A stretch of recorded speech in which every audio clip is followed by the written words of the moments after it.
Hello everyone. Today we are going to study history, chapter number 2, India before the times of Shivaji Maharaj, standard 7. We shall learn about the various ruling powers in India before the times of Shivaji Maharaj. In this lesson, various ruling powers existed in India during that period. So first power was here Pal. Pal in the 8th century was a famous dynasty in Bengal. Let's see. So it is India. Before Shivaji Maharaj, which power ruling in India, that about we are going to study. So that time there was a first dynasty was a Pal dynasty. They were ruled this area, and the founder of this Pal dynasty was a King Gopal. Okay. Then we are going to study about Gurjar and Pratihara dynasty about. In central India, the Gurjar Pratihar power spread up to Andhra, Kalinga, Vidarbha, West Kathiawar, Kannauj and Gujarat. Through the image you can understand how much vast empire was that of the Pratihar and Gurjar dynasty. Among the Rajput dynasties in North India, the Garhwal and the Parmar dynasty were the important ones. Among Rajputs, Prithviraj Chauhan belonging to the Chauhan dynasty was a valiant king. In the first war at Tarai, Prithviraj Chauhan had defeated Muhammad Ghori, but Muhammad Ghori defeated Prithviraj Chauhan in the second war at Tarai. Okay? Through this map, we understand till which area Rajput dynasty has expanded. Okay? Next we see the Battle of Tarai. First Battle of Tarai. This battle took place 30 November 1191. Then second battle took place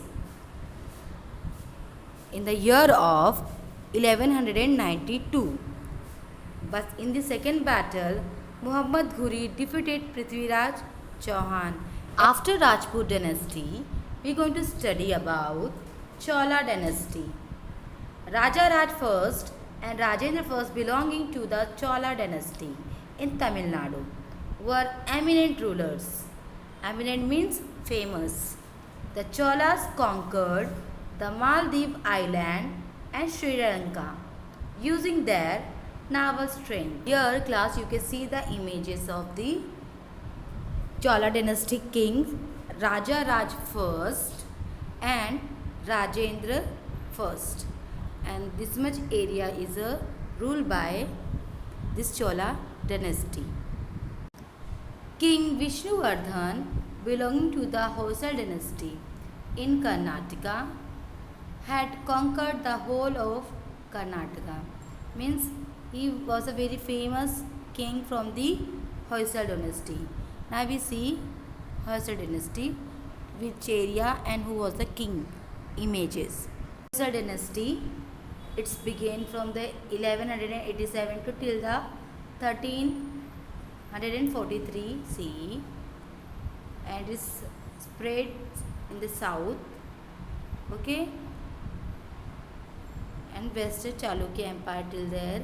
Their capital was Halebidu, and here you can see the image of the King Vishnuvardhan. Okay. During the reign of Govind III of the Rashtrakud dynasty in Maharashtra, the Rashtrakud power spread from Kannauj up to Rameshwar.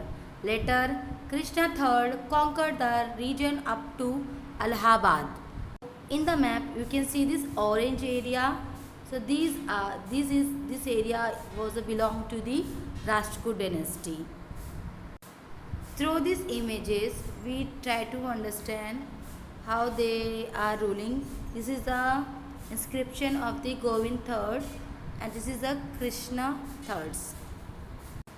Three dynasties of Shilahars emerged in western Maharashtra. Shilahar dynasty is emerged in western Maharashtra. One dynasty ruled over Thane and Raigad in North Konkan, the second in South Konkan, while the third dynasty ruled over some parts of the present-day Kolhapur, Satara, Sangli, Belgaum district. Through image we will understand. You can see here Kolhapur, Sangli, then Nasik, so many areas. After Shilahar dynasty, we are going to study about Yadav's dynasty. The last prosperous power before the period of Shivaji Maharaj was that of the Yadavs. The capital of Bhillam, fifth of the Yadav dynasty, was at Devgiri near Aurangabad. He extended his rule beyond the river Krishna. Class, here you can see the image of the Yadav dynasty ruler Bhillam fifth. Okay. The Yadav period is considered to be the golden period of Marathi language and literature. Means during Yadav period time, Marathi language and literature was spread other parts of India. It was in this period that the Mahanubha Panth and the Warkari movement emerged. You can understand Yadav dynasty were located here. You can see Devgiri, and through that efforts the Marathi literature and language this was preserved, and that time so many religious reforms going on. So that kind of movement was that Mahanubha Panth and Warkari movement. That's we see. So it is a symbol of the Mahanubha Panth and it is Warkari movement. Topic is invasion from the northwest. Invasion means attack. Local dynasties like the Yadav and the Rashtrakuta ruled in Maharashtra, but invaders from the northwest conquered the local dynasties there and established their own rule. That means which are the local dynasty we had studied in previously, that all our declined by these western and north side rulers. Through this chart we try to understand which northwestern power tried to enter. Example, Mongolia, Saudi Arabia, Turkey, Afghanistan, etc. In the meanwhile, the Arab powers had emerged in the Middle East. Arab rulers turned towards India to expand their empire. The Arab general Muhammad bin Qasim. Here you can see the image. He was an Arab general. His name was Muhammad bin Qasim. The Arab general Muhammad bin Qasim attacked the Sindh province in the 8th century. Notwithstanding means unable to block. Notwithstanding the resistance of King Dahir, means King Dahir is not able to protect his region, Sindh region. And then after that, Muhammad bin Tughlaq, he conquered the province of Sindh. Due to this campaign, the Arabs came into political contact with India for the first time. In the period that followed, Turks, Afghans and Mughals from Central Asia came into India and established their power here. You can see these flag images. This flag belongs to Turkey.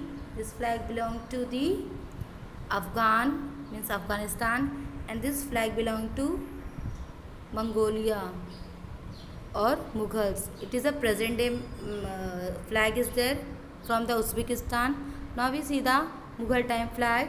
You can see here Mughals have so many flags: war flag, imperial seal, and ensign. In the 11th century CE, the Turks began to invade India. Expanding their territories, they reached the northwestern frontier of India. Sultan Mahmud of Ghazni invaded India many times. So you can see, so Sultan Mahmud is from Iran, not is from Turkey. So he invaded India. So Mahmud of Ghazni. Okay. He plundered the rich temples at Mathura. Plundered means loot or dacoit. Vrindavan, Kannauj, Somnath and Mathura. This temple they looted and carried away enormous wealth with him. He looted these all temples, and at going time he took so many wealth. And after that, his follower, the world famous enriched library of Nalanda, this was burned by the Bhaktyar Khalji. You can see the image of the plundering of Somnath temple, and here is Bhaktyar Khalji who burned the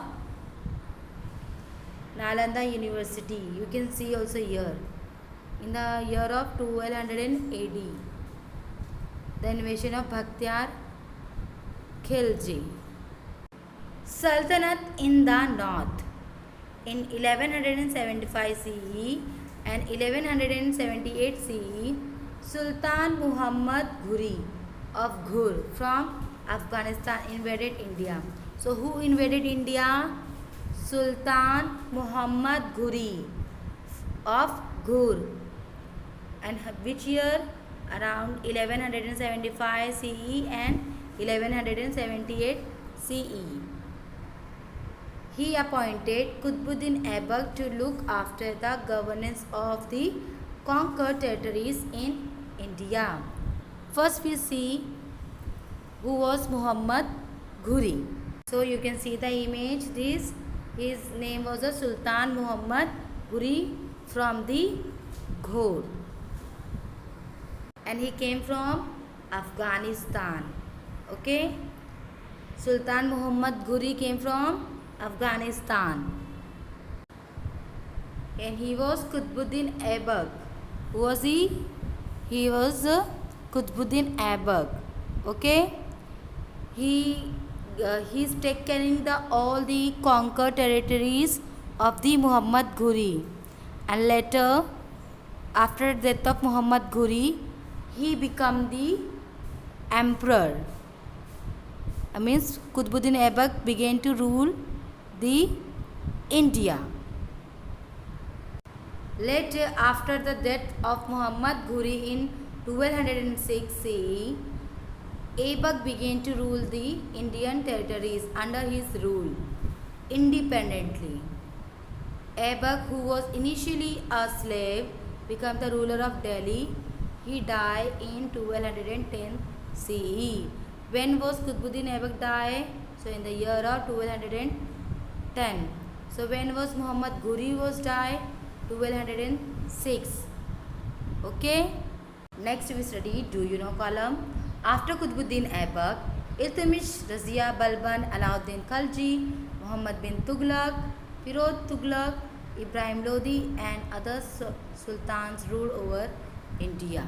So here you can see the images of the slave dynasty. Qutbuddin Aibak, then Samsuddin Iltutmish, Razia Sultan, Balban, then Nasiruddin Mahmud, and after that we will study about the Ibrahim Lodi, the last sultan. Ibrahim Lodi was the last sultan. He made many enemies because of his peculiar temperament. Peculiar means weird, and temperament means nature or behavior.